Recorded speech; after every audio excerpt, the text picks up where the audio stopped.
So you have some slides, you're not sure what kind they might be. Well, you've come to the right place. In this video, I'm going to give you an overview of the different types of slides out there and help you identify what you've got.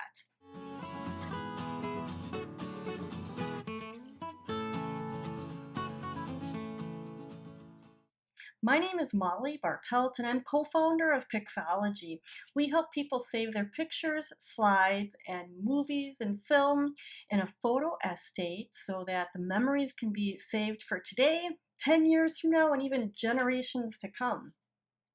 So slides are something that we've seen at our studio tons. We have digitized hundreds of thousands of slides. If you're lucky, you will have just 35mm slides. These were prevalent starting in 1949 all the way to 1989, and they're the easiest to digitize. So 35mm slides are good. Now, during our time at Pixology, we've had people bring slides to us in all sorts of carrying cases. You have the carousels, you have shoe boxes, you have individual little slide boxes. We had someone give us their slides in a styrofoam cooler. That was unusual. But at least we know they were probably safe in the basement. And then we've had slides rubber banded together. They come to us in all ways. So let's take a look at what other ways you might see 35mm slides come in. Well, sometimes they come in these metal casings and they're pretty heavy duty and seem kind of funny looking. And then we have the old glass ones. This one's kind of a landscape. I don't know if you probably can't see that. But it's in glass. It says Jungfrau Interlaken. Came from over in Europe. That one's interesting. Here's another 35mm slide. It's in a Argus slide holder.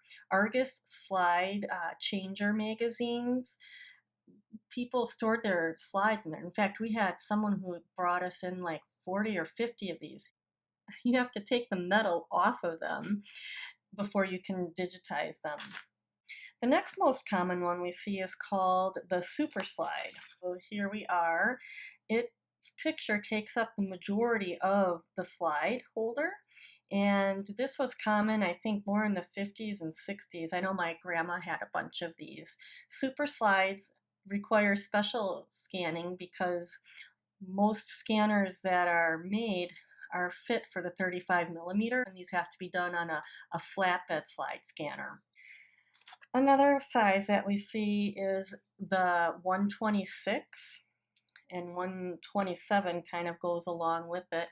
These can be scanned in a 35mm slide scanner.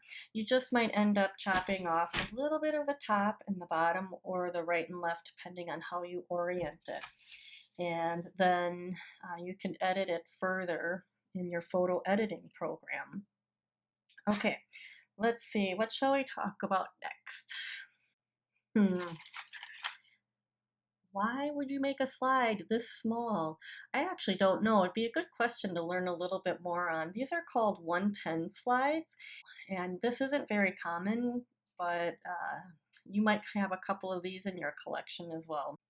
With the 110s, you'll have to crop the image out because obviously the 35mm scanner will capture all of that area, and you'll want to save just the photo. So these are interesting. Then, let's see, the stereo slide. This one's falling apart. People actually had a viewer to view their slides in stereo. When these are scanned, and you'll have to use the flatbed with a dual light source, you only need to scan one side of them. So the stereo slides hopefully don't have a lot of these, very putsy to scan and can be more expensive to scan than your 35mm slide. Okay, so that's a quick overview of the types of slides. Now, we have found that when we scan slides, a good third of them probably don't need to be saved. They're landscape scenes. They might be repetitive, or they may not be good pictures at all. So if at all possible, try viewing your slides before you prepare them for scanning, because you most likely won't need to save them all. We have a couple different ways you can look at your slides. You can use your iPhone, turn it onto a blank note, and look at it on the white light. You might need a magnifying glass. We have light boards that people use at our place, and we also have a professional light board where we can really spread out and organize slides. If your slides are a mess in a box, you might want to organize them. It really does help when you're looking at the digital images later, and you can sort them by the slide type, you know, the brand on them, the Kodak logo. Often the date is imprinted on it, so organizing them while you're going through them, it does help make looking at them when they're digitized a lot more fun.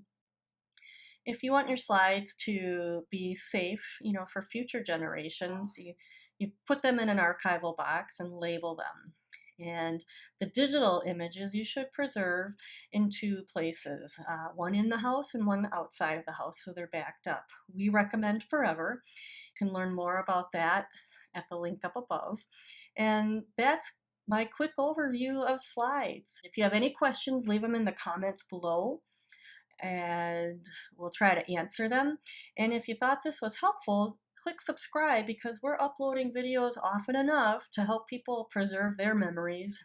And thank you so much for joining. Have a great rest of the day.